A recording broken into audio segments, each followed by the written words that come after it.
ತ್ರಿಶೂಲಂ trust ವತಿಯಿಂದ ಸರ್ಕಾರಿ ಶಾಲಾ ಮಕ್ಕಳಿಗೆ ಸಮವಸ್ತ್ರವನ್ನು ವಿತರಣೆ ಮಾಡಲಾಗಿದೆ.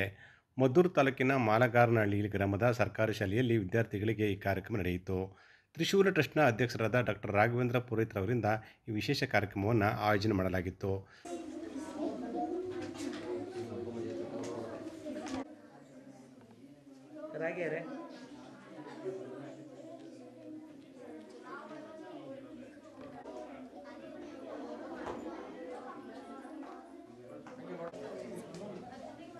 ಸರ್ಕಾರಿ ಶಾಲೆ ಉಳಿಸಬೇಕು, ಹಾಗಾಗಿ ಎಲ್ಲರೂ ಪ್ರತಿಯೊಬ್ಬರು ಕೈಗೂಡಿಸಬೇಕು ಅಂತ ರಾಘವೇಂದ್ರ ಸ್ವಾಮಿಗಳು ಕರೆ ನೀಡಿದರು. ಸರ್ಕಾರ ಕೂಡ ಸರ್ಕಾರಿ ಶಾಲೆ ಉಳಿವಿಗೆ ಮತ್ತಷ್ಟು ಅಗತ್ಯ ಮೂಲಭೂತ ಸೌಕರ್ಯಗಳನ್ನು ಕಲ್ಪಿಸಬೇಕು ಅಂತ ಈ ಸಂದರ್ಭದಲ್ಲಿ ಡಾಕ್ಟರ್ ರಾಘವೇಂದ್ರ ಸ್ವಾಮಿಗಳು ಮನವಿ ಮಾಡಿಕೊಂಡರು.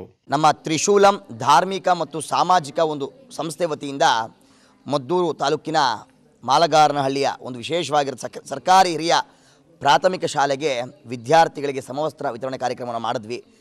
ಎಲ್ಲರೂ ಸಹ ಈ ಒಂದು ಸಮಾಜಕ್ಕೆ ಏನಾದರೂ ಕೊಡುಗೆಯನ್ನು ಕೊಡಬೇಕು, ಹಾಗಾಗಿ ನಮ್ಮ ತ್ರಿಶೂಲಂ ಸಂಸ್ಥೆ ಈ ಒಂದು ವಿಶೇಷವಾಗಿರ್ತಕ್ಕಂಥ ಕಾರ್ಯಕ್ರಮ ಮಾಡಿದೆ. ಹಲವಾರು ದಿನಗಳಿಂದ ನಾವು ಧಾರ್ಮಿಕ ದೈವಿಕ ಕಾರ್ಯಕ್ರಮ ಮಾಡ್ತಾ ಇದ್ದೇವೆ. ಹಾಗೂ ಇನ್ನು ಮುಂದೆ ಸಮಾಜದ ಒಂದು ವಿಶೇಷವಾಗಿರ್ತಕ್ಕಂಥ ಕರ್ತವ್ಯ ಸಮಾಜದ ಒಂದು ಕಾರ್ಯಕ್ರಮಗಳು ಸಹ ನಾವು ಮಾಡ್ತೇವೆ ಅನ್ನೋ ಸಂದರ್ಭ ನಾನು ಹೇಳ್ತೇನೆ. ಪ್ರಸ್ತುತ ಜೀವನಕ್ಕೆ ಋಣಾತ್ಮಕ ವಿಷಯಗಳ ಚಿಂತನೆಯಿಂದ ರಕ್ಷಣೆ ಬೇಕಿದ್ದು, ಪರಮಾತ್ಮನ ಸಂಪರ್ಕದಿಂದ ಋಣಾತ್ಮಕ ಚಿಂತನೆಗಳು ರಕ್ಷಣೆ ನೀಡುತ್ತವೆ ಅಂತ ಪ್ರಜಾಪಿತ ಬ್ರಹ್ಮಕುಮಾರಿ ಈಶ್ವರ ಸಂಸ್ಥೆಯ ಶಾರದೆ ತಿಳಿಸಿದರು. ರಕ್ಷಾಬಂಧನದ ಅಂಗವಾಗಿ ಪತ್ರಕರ್ತ ಭವನದಲ್ಲಿ ಪತ್ರಕರ್ತರಿಗೆ ರಾಖಿ ಕಟ್ಟುವ ಕಾರ್ಯಕ್ರಮ ನಿಮಿತ್ತ ಅವರು ಮಾತನಾಡಿದರು. ರಕ್ಷಾಬಂಧನ ಆಚರಣೆಯು ರಕ್ಷಣೆಯ ಸಂಕೇತವಾಗಿದ್ದು, ದೇಹ ಮತ್ತು ಆತ್ಮ ಎರಡಕ್ಕೂ ರಕ್ಷಣೆ ಬೇಕಿದೆ. ನಮ್ಮ ರಕ್ಷಣೆಯನ್ನು ನಾವೇ ಮಾಡಿಕೊಳ್ಳಬೇಕಾಗಿದ್ದು, ನಮ್ಮಲ್ಲಿನ ಋಣಾತ್ಮಕ ಚಿಂತನೆ ಬಿಡಲು ಆಂತರಿಕ ಶಕ್ತಿಯ ಕೊರತೆ ಇದೆ. ಪರಮಾತ್ಮನ ಸಂಪರ್ಕದಿಂದ ಆತ್ಮಶಕ್ತಿ ಹೆಚ್ಚಾಗಿ ಋಣಾತ್ಮಕ ಚಿಂತನೆ ದೂರವಾಗಲಿದೆ ಅಂತ ಹೇಳಿದರು. ಸಂಸ್ಥೆಯ ವಿಜಯಲಕ್ಷ್ಮಿ ಮಾತನಾಡಿ, ವಾಸುದೇವ ಕುಟುಂಬದವರಾದ ನಮಗೆ ಲೌಕಿಕ ಬಂಧನಗಳಿದ್ದು, ಬಂಧನಕ್ಕಿಂತ ಸಂಬಂಧ ಉತ್ತಮವಾಗಿರಬೇಕು. ಬಂಧನಗಳಿಂದ ಬಿಡುಗಡೆಗೆ ದೈವದ ಮೊರೆ ಹೋಗಬೇಕಾಗಿದೆ. ಭಗವಂತನ ಬಂಧನದಿಂದ ಲೌಕಿಕ ಬಂಧನದಿಂದ ಬಿಡುಗಡೆ ಸಾಧ್ಯ ಅಂತ ತಿಳಿಸಿದರು. ರಕ್ಷಾಬಂಧನ ಪ್ರಯುಕ್ತ ರಾಖಿ ಕಟ್ಟಿ ಸಂಭ್ರಮಿಸುವುದು ಸಾಂಪ್ರದಾಯಿಕ ಆಚರಣೆಯಷ್ಟೇ. ಪವಿತ್ರ ಸಾಗರ ಭಗವಂತನ ಸಂಪರ್ಕದಿಂದ ಆಚರಣೆಯಾಗಿ ರಕ್ಷಣಾ ಬಂಧನ ಆಚರಿಸೋಣ ಅಂತ ಅವರು ಕರೆ ನೀಡಿದರು. ಒಂದೇ ಪರಿವಾರದವರಾಗಿರೋದ್ರಿಂದ ವರ್ಷಕ್ಕೊಮ್ಮೆ ಏನಾದ್ರು ಬರಬೇಕು ತಾನೇ ನಿಮ್ಮನ್ನು ಮೀಟ್ ಮಾಡೋಕ್ಕೆ. ನೀವು ಬರಲಿಲ್ಲ ಅಂದರೆ ನಾವಾರು ಬರಬೇಕು, ಹೌದು ತಾನೇ? ಅನೇಕ ಬಾರಿ ನಿಮಂತ್ರಣ ತಮ್ಮೆಲ್ಲರಿಗೂ ಕೊಟ್ಟಿದ್ದೀವಿ ನಮ್ಮ ಈಶ್ವರಿ ವಿಶ್ವವಿದ್ಯಾಲಯಕ್ಕೆ ಬನ್ನಿ ಅಂತ. ಬಟ್ ಟೈಮ್ ಇನ್ನೂ ಬಂದಿಲ್ಲ ಅಂತ ಕಾಣಿಸುತ್ತೆ ಅಲ್ವಾ? ಅದಕ್ಕೆ ನಾವೇ ಬಂದು ಪುನಃ ಸ್ಮೃತಿಯನ್ನು ಕೊಡ್ತಾಯಿದ್ದೀವಿ. ನಾವೆಲ್ಲರೂ ಆತ್ಮಗಳಾಗಿದ್ದೀವಿ. ಇವಾಗ ರಕ್ಷಣೆ ಬೇಕಾಗಿರೋದು ಯಾವುದಕ್ಕೆ? ಆತ್ಮಕ್ಕೋ ಶರೀರಕ್ಕೋ? ಯಾವುದಕ್ಕೆ ರಕ್ಷಣೆ ಬೇಕೋ? ಎರಡಕ್ಕೂ ಬೇಕು ಆ್ಯಕ್ಚುಲಿ, ಹೌದು ತಾನೆ? ಶರೀರದ ರಕ್ಷಣೆನೂ ಬೇಕು, ಆತ್ಮದ ರಕ್ಷಣೆನೂ ಬೇಕು ನಮಗೆ. ಶರೀರದ ರಕ್ಷಣೆ ನೀವು ನೋಡ್ತಾ ಇದ್ದೀರ ಹೆಂಗಾಗುತ್ತೆ ಅಂತ. ಒಂದು ಹೆಣ್ಣು ಮಗುನೂ ಸಹ ಓಡಾಡೋಕ್ಕೆ ರಸ್ತೆಯಲ್ಲಿ ಭಯ ಪಡ್ತಾರೆ, ಆ ಥರ ಆಗೋಗ್ಬಿಟ್ಟಿದೆ ಇವಾಗ. ನಂತರ ಆತ್ಮದ ರಕ್ಷಣೆ, ಪರಮಾತ್ಮನಿಗೆ ಆತ್ಮಕ ರಕ್ಷಕ ಅಂತ ಹೇಳ್ತಾರೆ. ಆದರೆ ಇವತ್ತು ಪರಮಾತ್ಮ ಹೇಗೆ ರಕ್ಷಣೆ ಮಾಡ್ತಾನೆ, ಯಾವುದರಿಂದ ರಕ್ಷಣೆ ಬೇಕಾಗಿದೆ ನಮಗೆ, ಯಾರು ನಮ್ಮ ಶತ್ರು, ಇದೆಲ್ಲ ಅರ್ಥ ಮಾಡ್ಕೊಳ್ಳೋಂಥ ವಿಚಾರ, ಹೌದು ತಾನೆ? ಇವಾಗ ಪರಮಾತ್ಮ ರಕ್ಷಣೆ ಮಾಡ್ತಾನೋ ಅಥವಾ ಪೊಲೀಸ್ ಡಿಪಾರ್ಟ್ಮೆಂಟ್ ಮಾಡುತ್ತೋ ಅಥವಾ ನನಗೆ ನಾನೇ ರಕ್ಷಣೆ ಮಾಡ್ಕೋಬೇಕು? ಈ ಸಂದರ್ಭದಲ್ಲಿ ಸಂಸ್ಥೆಯ ವಿಜಯಲಕ್ಷ್ಮಿ ಹಾಜರಿದ್ದರು. ರಾಜ್ಯದಲ್ಲಿನ ಕಾಂಗ್ರೆಸ್ ಸರ್ಕಾರದ ಆಡಳಿತದಲ್ಲಿ ಅಭಿವೃದ್ಧಿ ಶೂನ್ಯವಾಗಿದ್ದು, ಭ್ರಷ್ಟಾಚಾರ ತಾಂಡವಾಡುತ್ತಿದೆ. ಜೊತೆಗೆ ಕಾನೂನು ಸುವ್ಯವಸ್ಥೆ ಸಂಪೂರ್ಣ ಕುಸಿದಿದೆ ಎಂದು ವಿಧಾನ ಪರಿಷತ್ನ ವಿರೋಧ ಪಕ್ಷದ ನಾಯಕ ಛಲವಾದಿ ನಾರಾಯಣಸ್ವಾಮಿ ಆರೋಪಿಸಿದರು.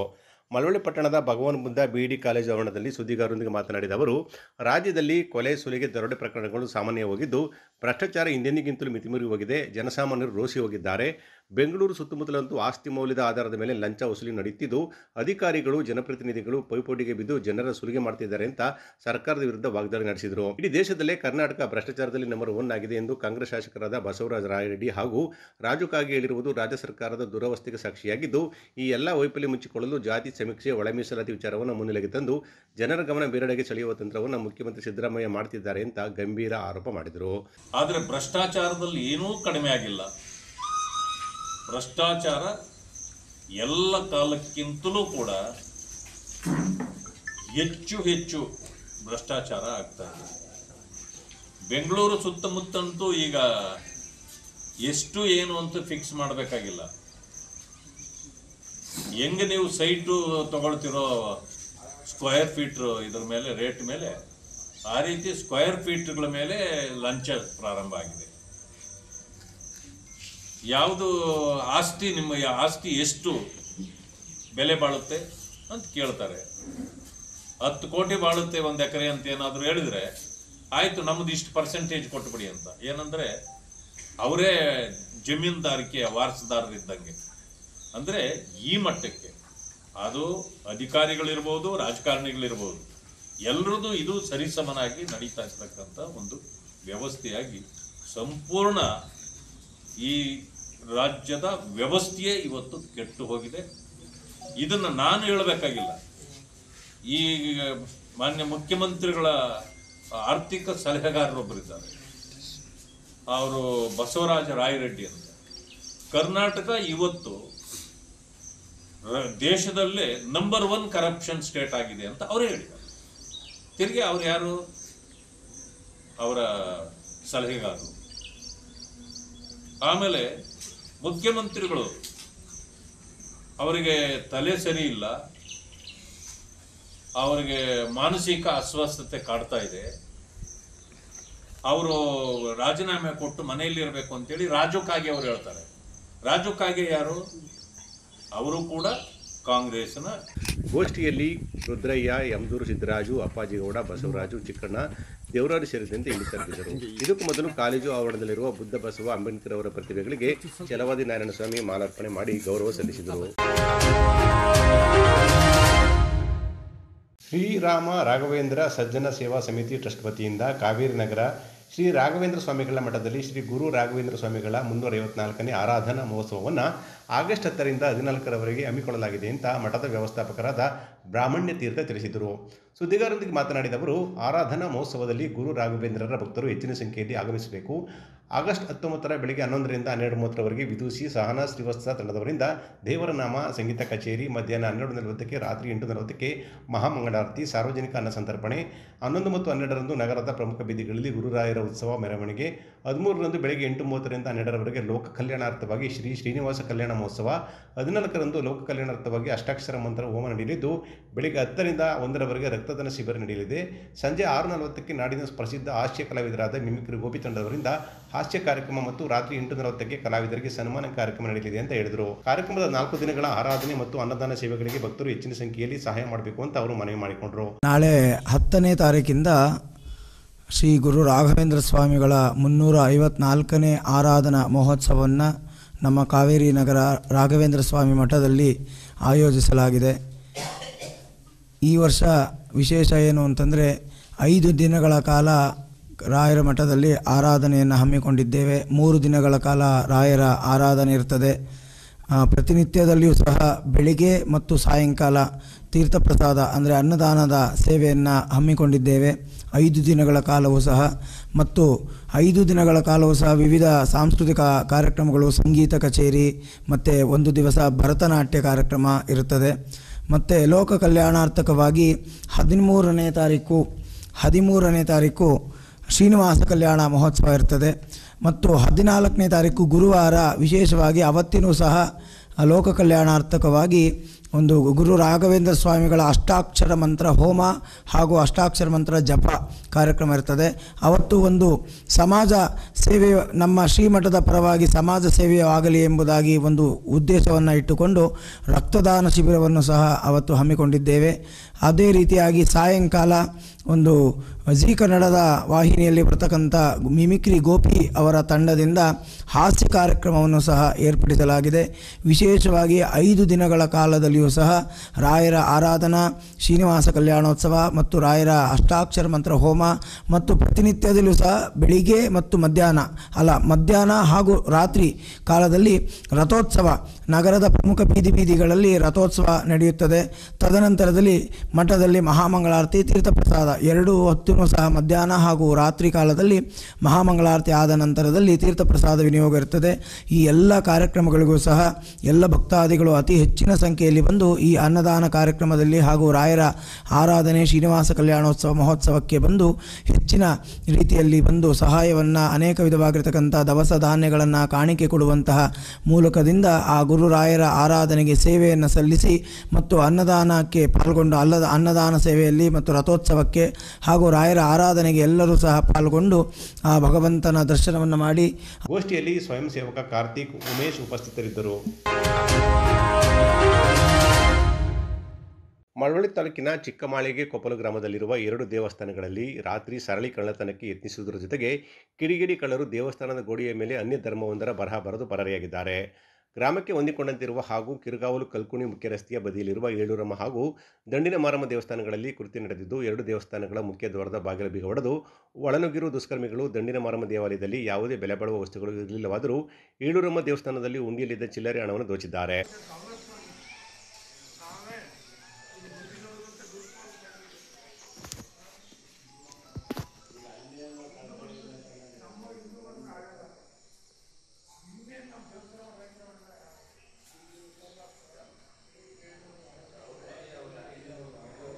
ಆದರೆ ಗರ್ಭಗುಡಿಯಲ್ಲಿರುವ ದೇವಿಯ ವಿಗ್ರಹದ ಮೇಲಿದ್ದ ಚಿನ್ನದ ಮಂಗಲಸರವನ್ನು ಕಳ್ಳರು ಮುಟ್ಟದಿರುವುದು ಆಶ್ಚರ್ಯಕ್ಕೆ ಕಾರಣವಾಗಿದ್ದು, ಕಳ್ಳತನ ಮಾಡಿದ ನಂತರ ದೇವಸ್ಥಾನದ ಪ್ರಾಂಗಣ ಹಾಗೂ ಮುಂಭಾಗದ ಗೋಡೆಯ ಮೇಲೆ ಅರ್ಧ ಚಂದ್ರಾಕೃತಿ ಮತ್ತು ಸ್ಟಾರ್ ಚಿಹ್ನೆಯ ಜೊತೆಗೆ 786 ಎಂದು ಅನ್ಯ ಧರ್ಮದ ಬರಹವನ್ನು ಬರೆದು ಹೋಗಿದ್ದಾರೆ.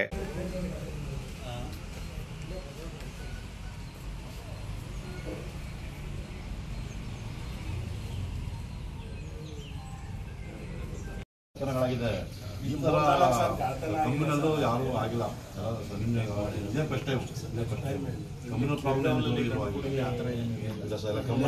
ಇಲ್ಲ.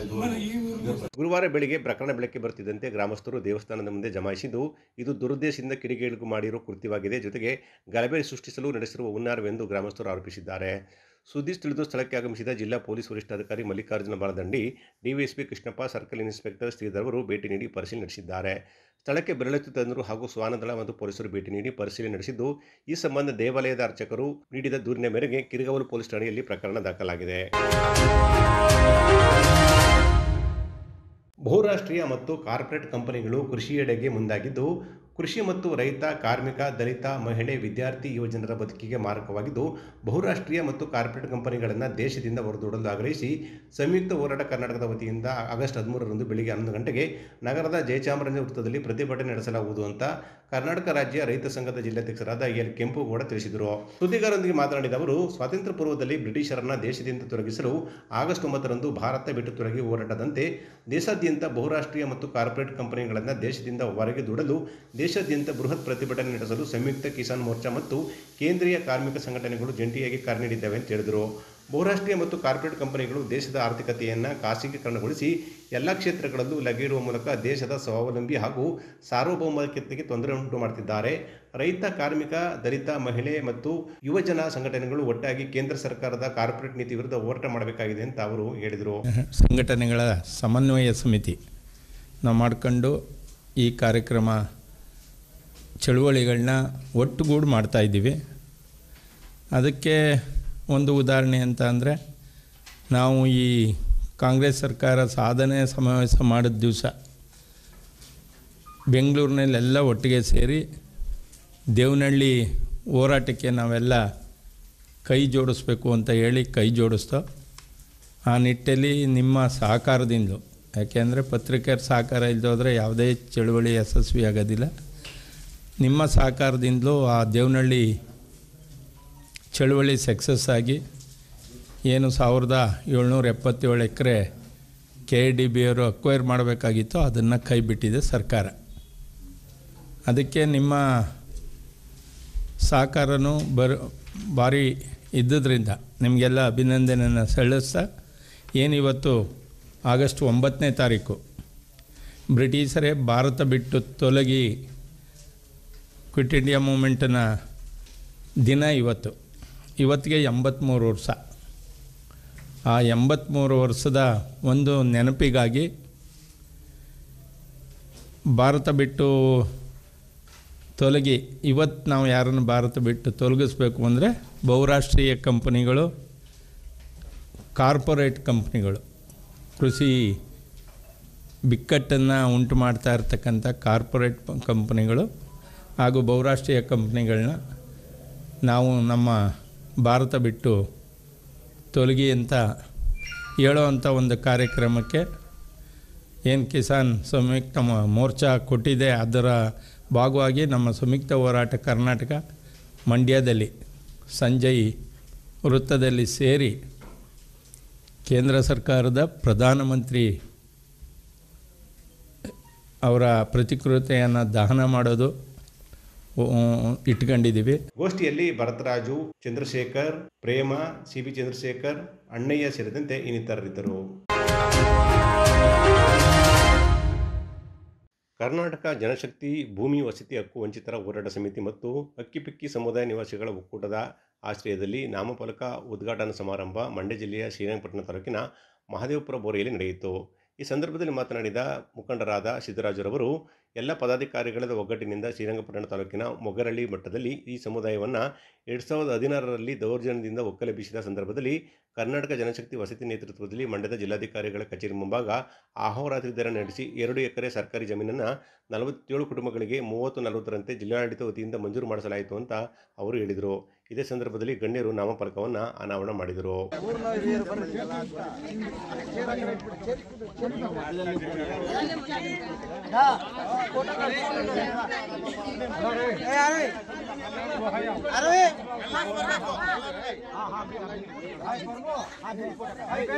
ಬೆನ್ನೆಲುಬಾಗಿ ನಿಂತಂಥವರು ಕೂಡ ಬಹಳ ಗಟ್ಟಿಯಾಗಿ ನಿಂತಿರುವಂಥವ್ರು ಮಹಿಳೆಯರು ಕೂಡ. ಆದರೆ ಇವತ್ತು ಮಹಿಳೆಯರಿಗೆ ಈ ಒಂದು ಭೂಮಿ ವಸತಿ ಹಕ್ಕು ಸಮಸ್ಯೆಗಳು ಎಷ್ಟು ನೀಟಾಗಿ ಅವ್ರ ಗಮನಕ್ಕೆ ಬರುತ್ತೋ, ಅವರೆಷ್ಟು ಹಿಡಿತದಿಂದ ಅದನ್ನು ಪಡ್ಕೊಳ್ಬೇಕಂತ ಇದ್ದಾರೋ ಅದು ನಿಜವಾಗ್ಲೂ ಈ ತಾಯಂದರಿಂದನೇ ಸಾಧ್ಯ ಆಗಿರೋದು. ಈ ತಾಯಂದರು ಗಟ್ಟಿಯಾಗಿ ನಿಲ್ಲಿಲ್ಲ ಅಂದಿದ್ರೆ ಇವತ್ತು ನಿಮಗೆ ಇಲ್ಲಿ 2-3 ಎಕರೆ ಜಾಗ ಸಿಗ್ತಾ ಇರಲಿಲ್ಲ. ಏನು ಉಳುಮೆ ಮಾಡೋಕ್ಕೆ ಜಮೀನಿಗೆ ನೀವು ಹಾಕಿದ್ದೀರಿ ಅದು ಕೂಡ ಸಿಗ್ತಾ ಇರಲಿಲ್ಲ. ಯಾಕಂದರೆ ಒಬ್ಬ ಮಹಿಳೆಗೆ ಗೊತ್ತು ನನಗೆ ಮನೆ ಮಠ ಸಂಸಾರ ನನ್ನ ಮಕ್ಕಳು ಹೆಂಗಿರಬೇಕು ಅನ್ನೋದಾದರೆ ಆ ಮಹಿಳೆನೇ. ನಾವು ಹೊರಗಡೆ ಗಂಡಸರಾದವ್ರು ಹೋಗ್ತೀವಿ ದುಡಿಯೋದಕ್ಕೆ, ಮನೇಲಿ ಹೆಂಗಸರಾದವ್ರು ಇವ್ರು ಇರ್ತಾರೆ, ಅವರಿಗೆ ನೆಲೆ ಬೇಕು ಅನ್ನುವಂಥ ನಿಟ್ಟಿನಲ್ಲಿ ಈಗಲೂ ಕೂಡ ಅವ್ರ ಹೋರಾಟ ಒಂದು ಸ್ವಲ್ಪನೂ ಕೂಡ ಕೊಟ್ಟಿಲ್ಲ. ಮುಂದಿನ ದಿನಗಳಲ್ಲೂ ಕೂಡ ಇಲ್ಲಿ ನಮಗೆ ಒಂದು ಮನೆ ಆಗಬೇಕು ಮತ್ತು ಬೀದಿ ದೀಪಗಳಾಗಬೇಕು, ಮತ್ತೆ UCDಗಳಾಗಬೇಕು, ಮತ್ತು ಶೌಚಾಲಯಗಳಾಗಬೇಕು, ಅಂಗನವಾಡಿ ಆಗಬೇಕು, ಶಾಲೆ ಆಗಬೇಕು. ನಮಗೆ ಎಲ್ಲ ರೀತಿಯ ಒಂದು ಸೌಲಭ್ಯಗಳನ್ನ ಪಡೀಲಿಕ್ಕೆ ನಾವು ಸಿದ್ಧರಾಗಿದ್ದೀವಿ. ನಾವು ನಿರಂತರ ಹೋರಾಟಕ್ಕೂ ಕೂಡ ನಾವು ರೆಡಿಯಾಗಿದ್ದೀವಿ. ಮತ್ತು ಏನೀಗ 36-38 ಜನಕ್ಕೆ ಮಾತ್ರ ಹಕ್ಕುಪತ್ರಗಳು ಬಂದಿದೆ. ಇನ್ನೂ ಒಂದು 10 ಜನಕ್ಕೆ ಇನ್ನೂ ಹಕ್ಕುಪತ್ರಗಳು ಬಂದಿಲ್ಲ. ಕೆಲವು ಮಾಹಿತಿಗಳು ಮತ್ತು ಡಾಕ್ಯುಮೆಂಟು ಕೊರತೆಯಿಂದ ಅದು ಇನ್ನೂ ಆಗಿಲ್ಲ ಅಂತ ಗಮನನೂ ಕೂಡ ತಂದಿದ್ದಾರೆ. ಅದ್ರ ಜೊತೆಗೇನೆ ಈ ಮನೆಗಳು ಮಾಡಿಸುವಂಥದ್ದು, ಮತ್ತೆ ಇದನ್ನ ನೆಕ್ಸ್ಟ್ ರಿಜಿಸ್ಟ್ರೇಷನ್ ಮಾಡಿಸುವಂಥದ್ದು, ಇಲ್ಲಿ ಶಾಲೆ ತರುವಂಥದ್ದು, ಅಂಗನವಾಡಿ ತರುವಂಥದ್ದು ಏನೇ ಇದ್ರು ಕೂಡ ನಮ್ಮ ಈ ಊರಿನ ಮುಖಂಡರುಗಳ ಜೊತೆ, ನಮ್ಮ ಪಂಚಾಯತಿ ಸದಸ್ಯರುಗಳ ಜೊತೆ ಅವರು ಕೂಡ ನಮ್ಮ ಜೊತೆ ಬೆಂಬಲವಾಗಿ ನಿಂತಿರ್ತಾರೆ.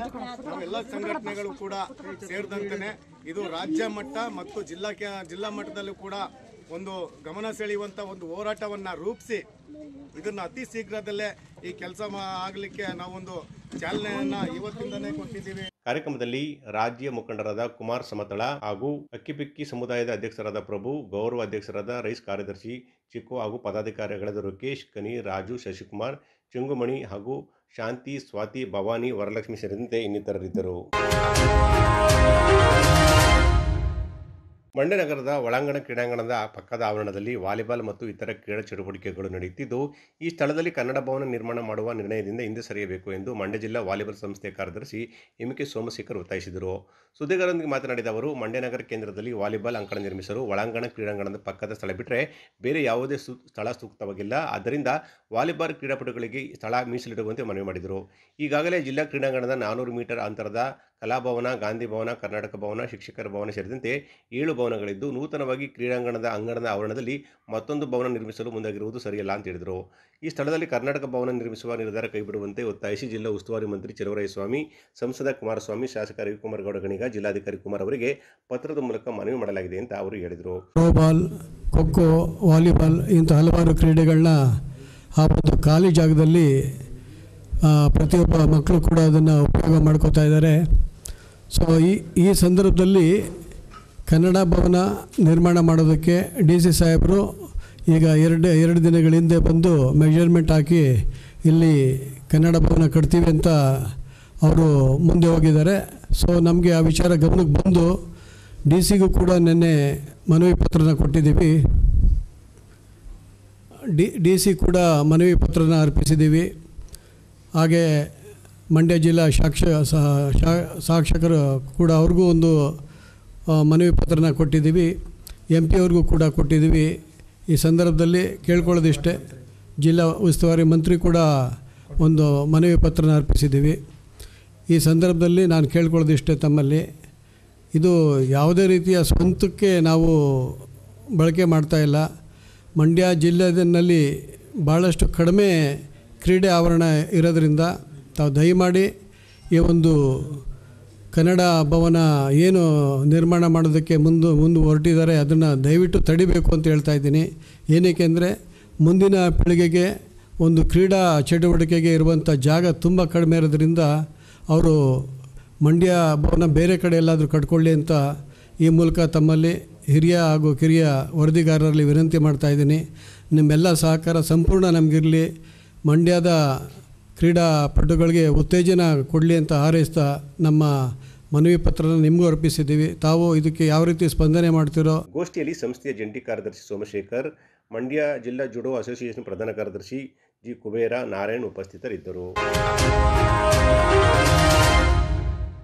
ಮಳವಳ್ಳಿ ತಾಲೂಕು ಕನ್ನಡ ಸಾಹಿತ್ಯ ಪರಿಷತ್, ದಲಿತ ಸಾಹಿತ್ಯ ಪರಿಷತ್, ಯೂನಿವರ್ಸಲ್ ಸೇವಾ ಟ್ರಸ್ಟ್ ಸಹಯೋಗದಲ್ಲಿ ಶಿಕ್ಷಕರ ದಿನಾಚರಣೆಯ ಪ್ರಯುಕ್ತ ಶಿಕ್ಷಕರ ಕವಿಗೋಷ್ಠಿ ಸನ್ಮಾನ ಕಾರ್ಯಕ್ರಮವನ್ನು ಸೆಪ್ಟೆಂಬರ್ 7 ಬೆಳಗ್ಗೆ 10 ಗಂಟೆಗೆ ಮಳವಳ್ಳಿ ಕೋಟೆ ರಸ್ತೆಯ ಮಳವಳ್ಳಿ ಒನ್ ಕಂಪ್ಯೂಟರ್ ಕೇಂದ್ರದಲ್ಲಿ ಹಮ್ಮಿಕೊಳ್ಳಲಾಗಿದೆ ಅಂತ ಮಳವಳ್ಳಿ ಕಸಾಪ ಅಧ್ಯಕ್ಷ ಚೇತನ್ ಕುಮಾರ್ ತಿಳಿಸಿದರು. ಸುದ್ದಿಗಾರರೊಂದಿಗೆ ಮಾತನಾಡಿದ ಅವರು, ಸೆಪ್ಟೆಂಬರ್ 5 ಶಿಕ್ಷಕರ ದಿನಾಚರಣೆಯ ಪ್ರಯುಕ್ತ ಶಿಕ್ಷಕರ ಕುರಿತು ಸ್ವರಚಿತ ಕವನ ವಾಚನ ಮಾಡಲು ಕರೆ ನೀಡಿದ್ದು, ಶಿಕ್ಷಕರು ಶಿಕ್ಷಕರೇತರರು ರಚಿತ ಕವನಗಳನ್ನು ಆಯೋಜಕರಿಗೆ ಸಲ್ಲಿಸುವಂತೆ ಮನವಿ ಮಾಡಿದರು. ಶಿಕ್ಷಕರ ಕುರಿತ ಕವನಗಳು 20 ಸಾಲುಗಳಾಗಿರಬೇಕು, ಲೇಖಕರ ಸ್ವರಚಿತವಾಗಿರಬೇಕು ಎಂದ ಅವರು, ಲೇಖಕರು ಸೆಪ್ಟೆಂಬರ್ 1 ತಮ್ಮ ಹೆಸರನ್ನು ನೋಂದಾಯಿಸಿಕೊಳ್ಳಬಹುದಾಗಿದ್ದು, ರಚಿಸಿದ ಕವನದ ಒಂದು ಪ್ರತಿಯನ್ನು ತಮ್ಮ ಪೂರ್ಣ ವಿಳಾಸದೊಂದಿಗೆ ಆಯೋಜಕರಿಗೆ ವಾಟ್ಸಪ್ ಮೂಲಕ ಅಥವಾ ಖುದ್ದಾಗಿ ತಲುಪಿಸುವಂತೆ ಹೇಳಿದರು. ಶಿಕ್ಷಕರಾಗಿ, ಬರಹಗಾರರಾಗಿ, ಕವಿಗಳಾಗಿ, ಸಾಹಿತಿಗಳಾಗಿ ಮನ್ನಣೆ ಪಡೆದ ಶಿಕ್ಷಣಾಸಕ್ತರನ್ನು ಕವಿಗೋಷ್ಠಿ ಅಧ್ಯಕ್ಷರನ್ನಾಗಿ ಮಾಡಲಾಗುವುದು ಅಂತ ಅವರು ಹೇಳಿದರು. ಕವಿಗೋಷ್ಠಿಯನ್ನು ಕನ್ನಡ ಸಾಹಿತ್ಯ ಪರಿಷತ್ತು ನೆರವೇರಿಸಿತ್ತು. ಅದೇ ರೀತಿ ಒಂದೊಂದು ವೃತ್ತಿಯ ಆಧಾರದ ಮೇಲೆ ನಾವು ಕವಿಗೋಷ್ಠಿಗಳನ್ನ ಆಚರಿಸ್ತಾ ಇದ್ದೀವಿ. ಎರಡನೇದಾಗಿ ಈಗ ಶಿಕ್ಷಕರ ಕವಿಗೋಷ್ಠಿಯನ್ನು ಆಯೋಜನೆ ಮಾಡಿದ್ದೀವಿ. ಶಿಕ್ಷಕರು ಕವಿಗೋಷ್ಠಿಯಲ್ಲಿ ಶಿಕ್ಷಕರು ಒಂದು 20 ಸಾಲುಗಳಲ್ಲಿ ಶಿಕ್ಷಕರ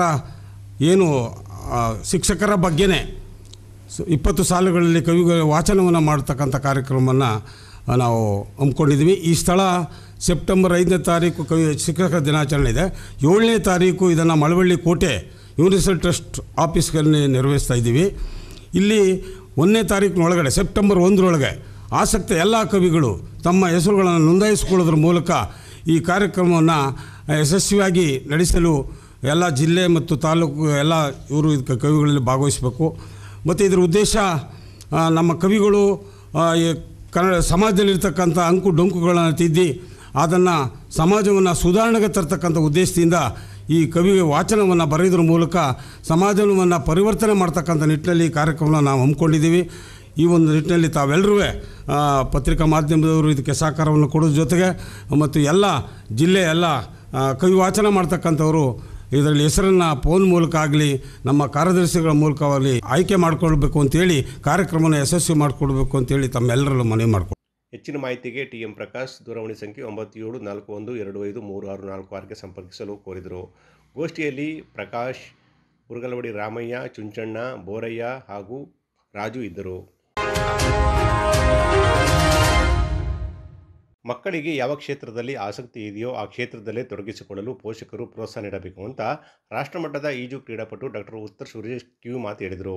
ಭಾರತೀನಗರ ಸಮೀಪದ ಮೆಣಸಿಗೆರೆಯಲ್ಲಿ ಕ್ಷೇತ್ರ ಶಿಕ್ಷಣಾಧಿಕಾರಿಗಳ ಕಾರ್ಯಾಲಯ ಮತ್ತು ಜ್ಞಾನಮುದ್ರಾ ವಿದ್ಯಾಮಂದಿರದ ಆವರಣದಲ್ಲಿ ಆಯೋಜಿಸಿದ್ದ ಚಿಕ್ಕ ಅರಸಿನಕೆರೆ ಹೋಬಳಿ ಮಟ್ಟದ ಹಿರಿಯ ಪ್ರಾಥಮಿಕ ಶಾಲೆಗಳ ಕ್ರೀಡಾಕೂಟ ಉದ್ಘಾಟಿಸಿ ಮಾತನಾಡಿದ ಅವರು, ಹಳ್ಳಿಯೊಂದರಲ್ಲಿ ಹುಟ್ಟಿದ ನಾನು ಈಗ ಈಜಿನಲ್ಲಿ ಆಸಕ್ತಿ ಇದ್ದುದರಿಂದ ತಂದೆ ತಾಯಿಗಳು ನನ್ನನ್ನು ಪ್ರೋತ್ಸಾಹ ಮಾಡಿದರು. ನಾನು ರಾಷ್ಟ್ರಮಟ್ಟದ ಈಜು ಕ್ರೀಡಾಪಟು ಆಗಿ ಹೊರಹೊಮ್ಮಲು ಸಾಧ್ಯವಾಗಿದ್ದು ಪೋಷಕರು ಪ್ರೋತ್ಸಾಹ ನೀಡಿದರೆ ಕ್ರೀಡಾ ಕ್ಷೇತ್ರದಲ್ಲಿ ಸಾಧನೆ ಮಾಡಲು ಸಾಧ್ಯ ಅಂತ ಹೇಳಿದರು.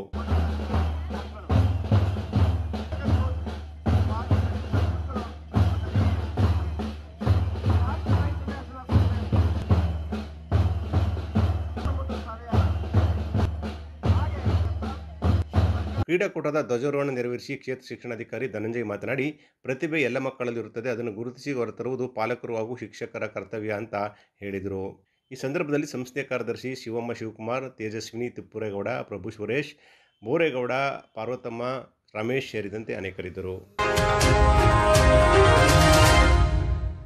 ದಾನಿಗಳಿಂದ ಕಲಿಕೆ ಉಪಕರಣ ಸಂಗ್ರಹಿಸಿ ಅಗತ್ಯವಿರುವ ಮಕ್ಕಳಿಗೆ ತಲುಪಿಸುವ ಶಿಕ್ಷಕರ ಸೇವೆ ಕಾರ್ಯಕ್ರಮ ಶ್ಲಾಘನೀಯ ಅಂತ ಖ್ಯಾತ ಮೂಳೆ ತಜ್ಞ ಡಾಕ್ಟರ್ ಸುನೀಲ್ ಕುಮಾರ್ ತಿಳಿಸಿದರು.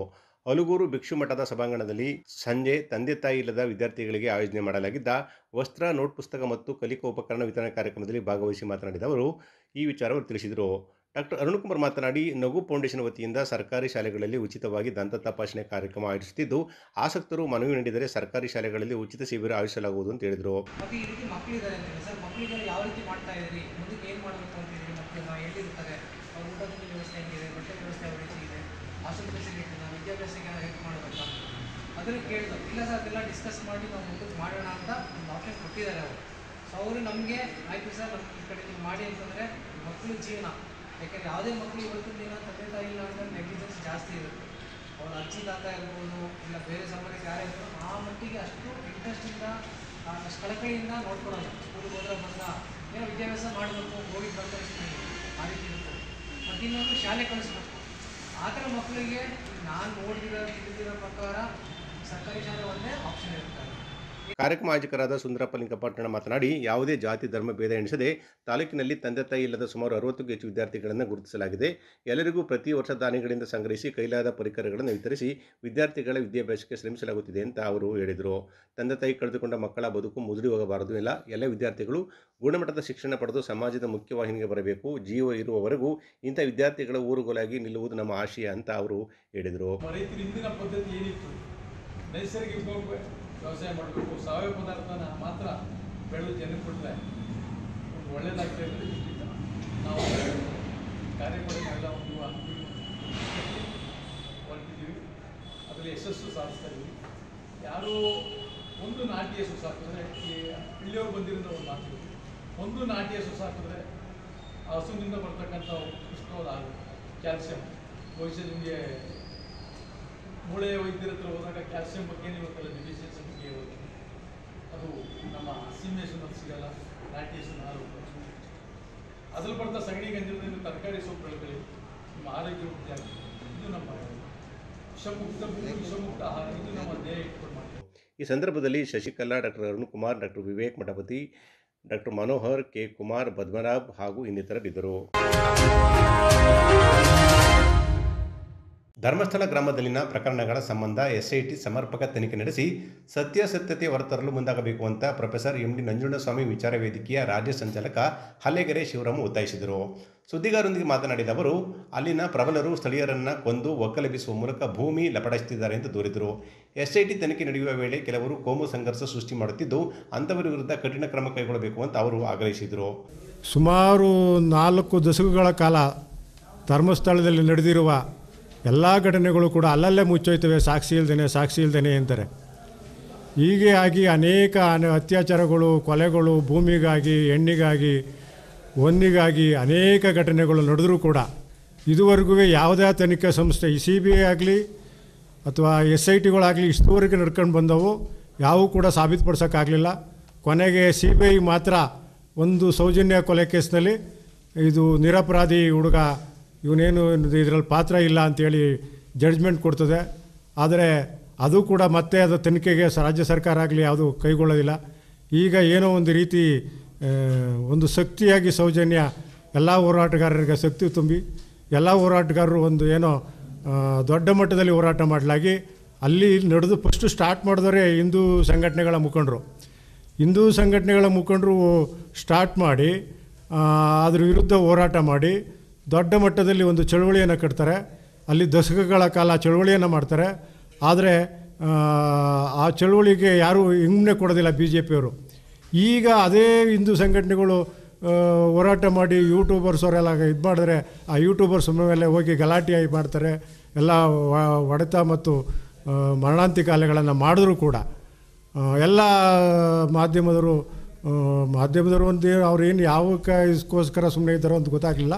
ಇತ್ತೀಚೆಗೆ ಎಲ್ಲರೂ ಅವರೇ ಬೆಂಬಲ ಕೊಟ್ಟು ಮಾಧ್ಯಮದಲ್ಲಿ ಪ್ರಕಟಣೆ ಮಾಡ್ತಾರೆ.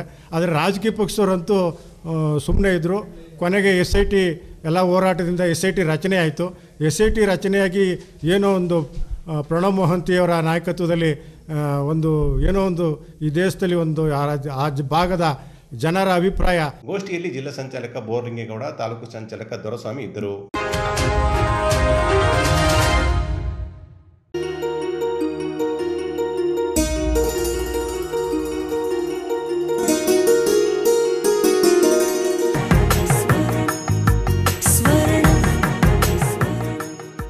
ಸ್ವರ್ಣ, ಇದು ಬಾಂಧವ್ಯಗಳ ಬೆಸುಗೆ,